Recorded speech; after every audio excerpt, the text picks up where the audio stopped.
Hey guys, Greg here, Bone Tactical. Today we're going to take you on a little vlog style journey. We're doing a lot of survival training, product demonstration, stuff like that. We're heading way out into the mountains. We've still got a good little voyage ahead of us, but we just wanted to kind of give you a little intro on this beautiful kind of rise, this overlook right now as we're kind of ascending into the mountains. And stay tuned for some more cool stuff.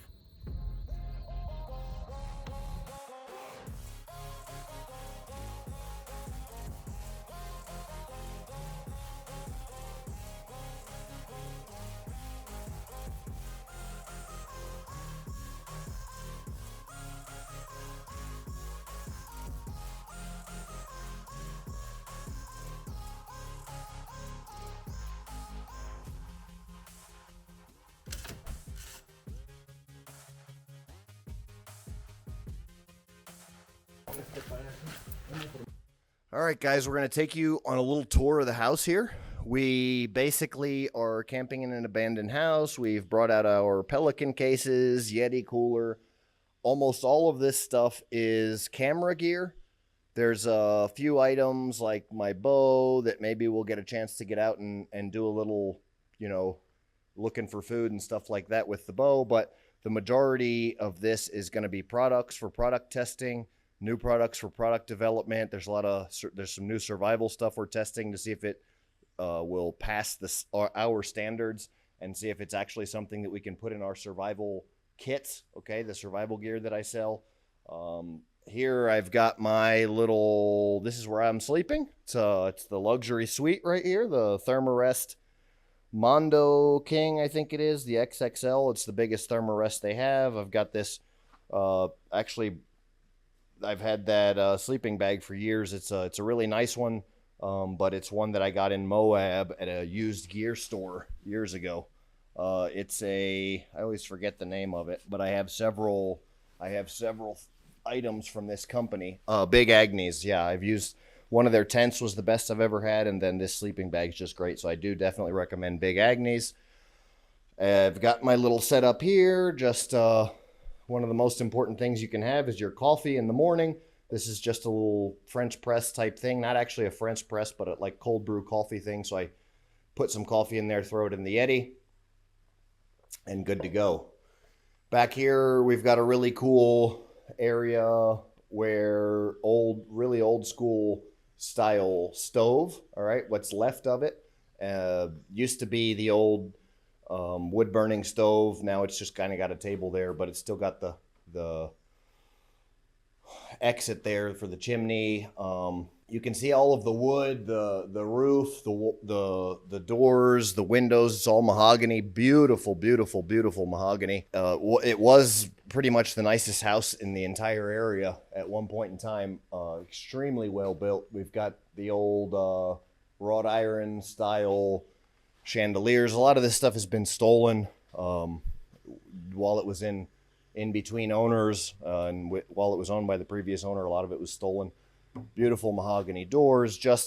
It was a plantation home for a coffee plantation, and it's just been abandoned for years. We've got a bunch of bats living in here now, so you can probably, I don't know if you can see the bats flying around, but most of them live in the attic. There's a couple bathrooms. Here's a room where a couple of my guys are sleeping in right now, and so we've got the setup here. We've got the guitar for the pastime, keeping your sanity out here where there's no electricity, no water, none of that stuff. But just nice little setup. The front of the house as well is just absolutely beautiful. We'll probably go around the front here to show the front of the house, but here's the other room. I think there are bats in this one right now. There's tons of bat poop in here. It's very dirty, but we will show. Stinks like bats. Oof. There's dead bats all over the floor. Tons of dead bats all over the floor, but yeah, you guys can see. Oof. Yeah, we're going to vacate this premises for a little while because the smell is horrendous. But anyway, this is what we deal with for you guys. And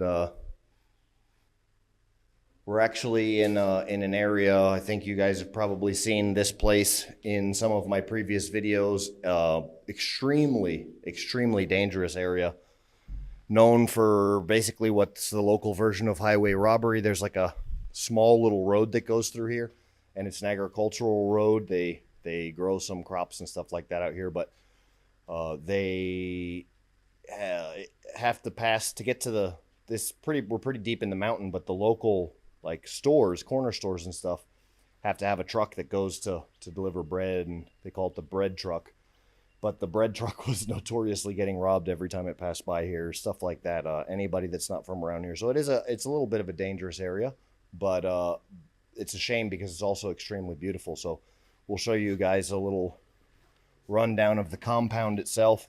And like I said, that we're so far out here in the mountains. This was like, it was just absolutely incredible.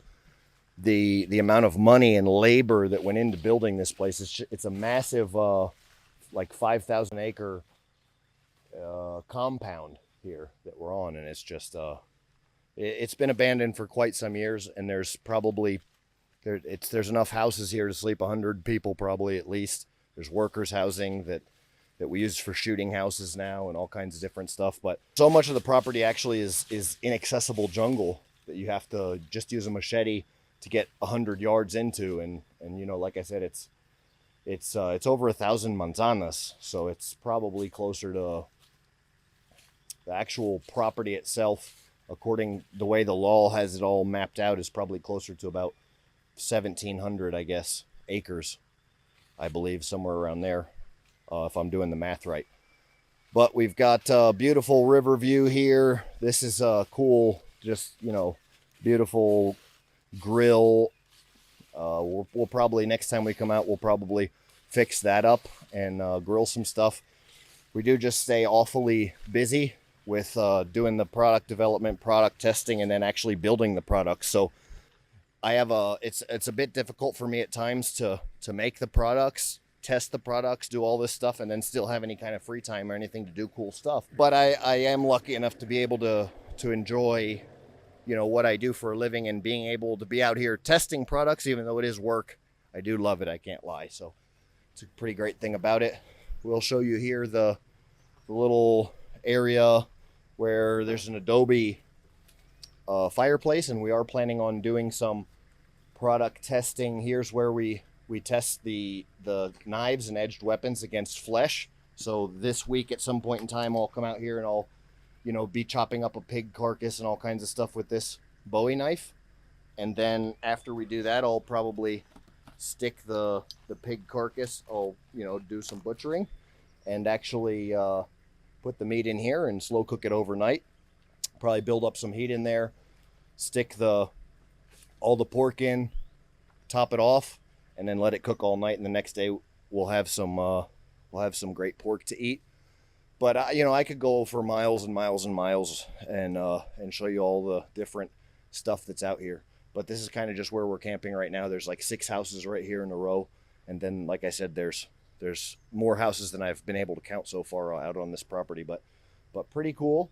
It is quite a bit of work keeping it safe and patrolling it and all that kind of stuff. You guys saw the room clearing videos where MS-13 was actually set up in one of the buildings out here, so we had to clear that and had a little bit of I wouldn't say fun, but it was a little adventurous doing some room clearing practice in the real world, and then and now we use it as a shoot house, kind of like a little tribute. We left all of the gang graffiti up and everything. You see, there's here there's gang graffiti of the 18th Street gang. So the shoot house is, you know, about a mile away from here. So they were warring, you know, one side of the road, one side of the hill type thing against each other. But we've been slowly able to, you know, do a small part in helping to clean up and patrol our private, you know, areas, and what we're able to do and what we're capable to do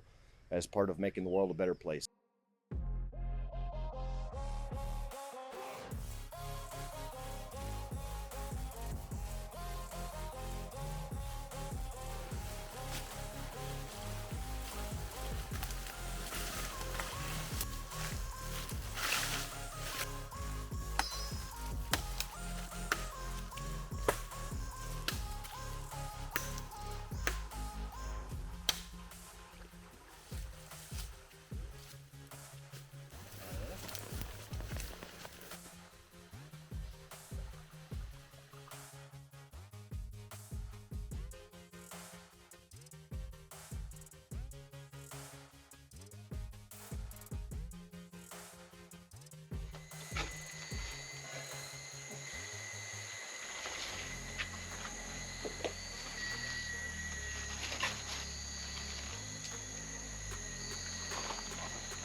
Nothing like being way out in the woods with your fresh cooked, fresh killed wild deer meat. Doesn't get much better than that. Alright guys, so basically wild cooked venison is what we got going on here. Wild killed, we've been out here doing some survival training and whatnot. And really all I did, you know, right after the fresh kill, took some of the particular pieces of meat, put some seasoning on it, whatever seasoning you liked. I used salt, pepper, garlic, and some, you know, just some various whatever we had. Put orange juice on it. I prefer using like bitter orange, but I put orange juice on it. I did, I think, 24 hours with just the spices and then orange juice for a few hours, wrapped in tin foil with some vegetables, tomatoes, onions, potatoes for your, you know, for your starch. If you're on like a crazy diet, you don't have to do the potatoes. But then went just stuck it in the 200-year-old Adobe brick oven, and that's kind of the kicker there. And it just came out absolutely amazing. So good. Wow.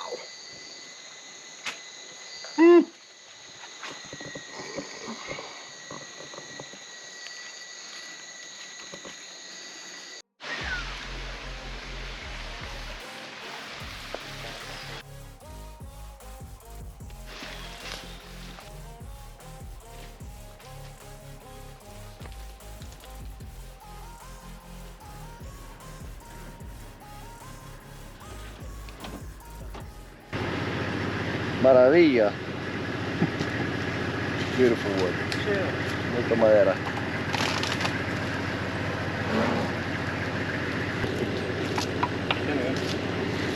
Axe handle, handmade, from the same wood. Cool.